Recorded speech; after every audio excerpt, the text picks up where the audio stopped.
तो चलिए आज बात करते हैं एक बहुत ही दिलचस्प और थोड़ी डरावनी मॉडर्न हिंदी कहानी की। ये कहानी है एक ऐसी स्ट्रीट फूड वाली के बारे में जिसके समोसे जानलेवा हैं। आइए इस कहानी की परतों को एक एक करके खोलते हैं। और कहानी की शुरुआत ही होती है इस चौंकाने वाले सवाल से। मतलब, क्या सच में एक मामूली सा समोसा किसी की मौत की वजह बन सकता है? यही सवाल है जो इस कहानी के पूरे रहस्यमयी माहौल को सेट करता है। ठीक है, तो सीन कुछ ऐसा है। जरा सोचिए, सुबह के 6 बजे का वक्त है। एक मोहल्ले की गलियों में गर्मा गर्म चटपटे समोसों की खुशबू फैल रही है। पर अजीब बात यह है कि खुशबू तो आ रही है, लेकिन सब लोग अपने अपने घरों में दरवाजे बंद करके दुबके हुए हैं। कुछ तो गड़बड़ है ना? और इसी अजीब सी खामोशी को चीरती हुई एक आवाज गूंजती है। एक औरत की आवाज जो सबको गरम समोसे खाने के लिए बुला रही है। ये वो आवाज है जो एक तरफ तो लुभाती है, पर दूसरी तरफ डराती भी है। और यहीं पर कहानी में आता है हमारा पहला किरदार, रोहन। रोहन, जो शायद हम में से किसी की भी तरह है, उसे सुबह सुबह भूख लगी है और वो इस अजीब से माहौल पर ज्यादा ध्यान नहीं देता। समोसों की वो जानी पहचानी खुशबू उसे अपनी तरफ खींच लेती है और वो बेचारा इस बात से बिल्कुल अनजान है कि कौन सा खतरा उसका इंतजार कर रहा है। तो जब रोहन उस औरत के पास पहुंचता है तो उसे कुछ चीजें थोड़ी अजीब लगती हैं। जैसे कि औरत ने अपना चेहरा एक लंबे घूंघट से ढका हुआ है, और तो और उसके सारे समोसे आम समोसों जैसे नहीं बल्कि अजीब से हरे रंग के हैं। रोहन पूछता भी है तो जवाब मिलता है, अरे ये तो गांव की एक खास रेसिपी है। अब बेचारा रोहन भूख के आगे इन सारी अजीब बातों को नजरअंदाज कर देता है। तो रोहन उस औरत से 2 समोसे लेता है और उन्हें खाने के लिए अपने घर आ जाता है। उसे क्या पता था कि ये उसकी जिंदगी की सबसे बड़ी और आखिरी भूल साबित होने वाली है।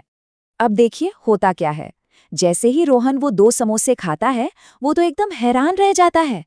प्लेट खाली होने की बजाय उसमें अब 4 समोसे रखे थे।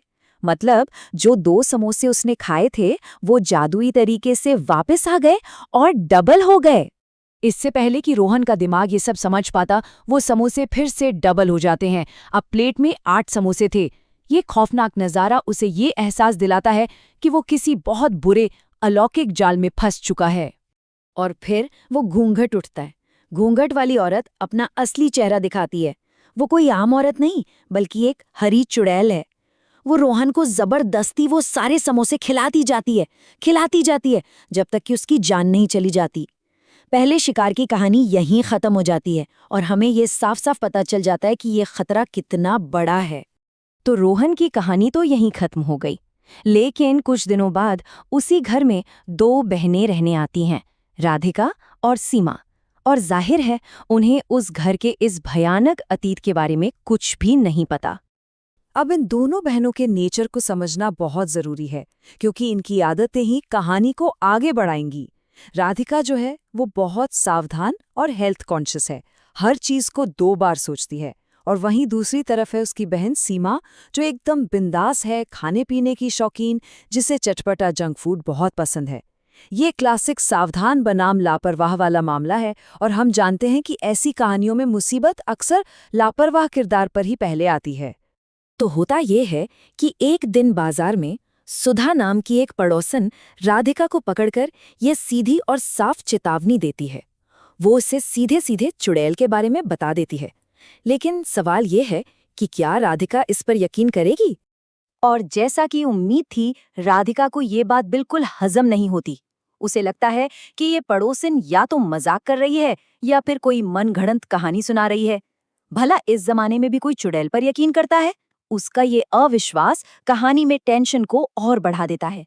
लेकिन अगली ही सुबह वही जानी पहचानी आवाज, गरम गरम समोसे खा लो, एक बार फिर से गूंजती है। अब पड़ोसन की चेतावनी की असली परीक्षा होने वाली थी। और यहीं पर सीमा की जो कमजोरी है, मतलब जंक फूड के लिए उसका प्यार, वो उसे सीधा चुड़ैल के जाल की तरफ खींच ले जाता है।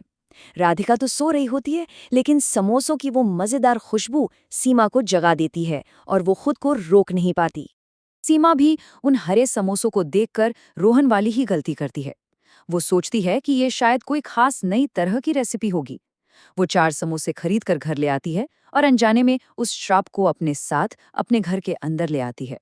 कुछ देर बाद जब राधिका जागती है तो वो प्लेट में रखे हरे समोसे देखकर सीमा से सवाल जवाब करना शुरू कर देती है। वो इस बात से पूरी तरह अनजान है कि चुड़ैल पहले ही उनके बहुत करीब आ चुकी है।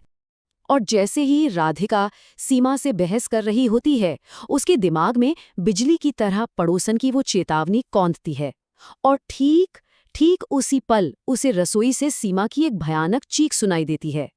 और ये कहानी का सबसे अहम मोड़ है। राधिका घबराती नहीं है, बल्कि उसका दिमाग तेजी से काम करता है। वो चीख सुनती है, चेतावनी याद करती है, और तभी उसकी नज़र बाथरूम में नल के नीचे रखी ओवरफ्लो हो रही पानी की बाल्टी पर पड़ती है। और बस वो तुरंत कनेक्शन जोड़ लेती है कि शायद पानी ही इस चुड़ैल की कमजोरी है। बिना एक पल भी सोचे राधिका पानी से भरी वो बाल्टी उठाती है और सीधा दौड़कर रसोई में जाती है और चुड़ैल और उसके जादुई लगातार बढ़ते हुए समोसों पर पूरा पानी उड़ेल देती है। ये एक बहुत ही हिम्मत वाला और सूझबूझ भरा कदम था।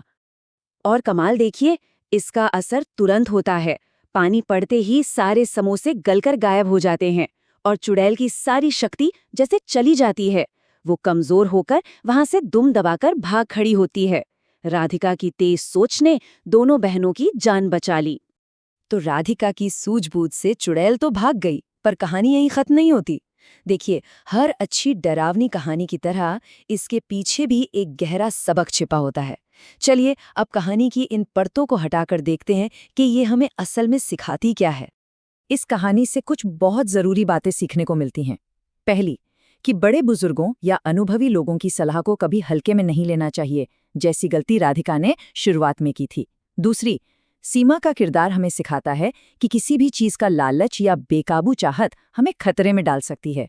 और सबसे जरूरी बात, राधिका की जीत हमें दिखाती है कि डर के माहौल में भी अगर दिमाग शांत रखा जाए तो बड़ी से बड़ी मुसीबत से निकला जा सकता है। और आखिर में ये कहानी हमें एक बड़े ही दिलचस्प सवाल के साथ छोड़ जाती है। क्या इसका असली मतलब सिर्फ ये है कि अजनबियों से सावधान रहना चाहिए, या फिर ये कहानी आज के दौर में स्ट्रीट फूड और हमारी हेल्थ से जुड़ी चिंताओं का एक डरावना रूप है? इसका असली मतलब क्या है, ये सोचना वाकई में काफी इंटरेस्टिंग है।